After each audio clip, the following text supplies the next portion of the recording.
Crystal Cowboy here with a crystal discovery. I'm high up on the Crystal Mountain Range, searching the cliffs and the rock walls, and look what we have here. Turned upside down is quite the big specimen. I'm wondering if I can't flip that over. I've got just a little space there to see if we can take a look at it. Oh boy, it's heavy. Needless to say, this one's not going home. Let's see what we can find. And check this out. Can you see what's underneath this bad boy right here?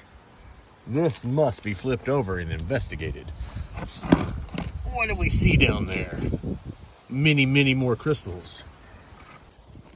Here it is from another angle. Check out the crystal. This rock must weigh at least 150 pounds. Almost a plate, but not quite.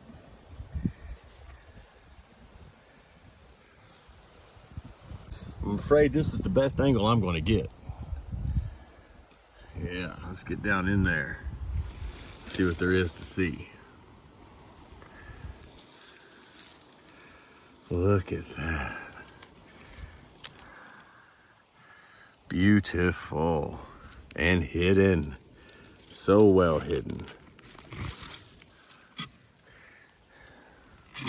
And we're going to leave it right there.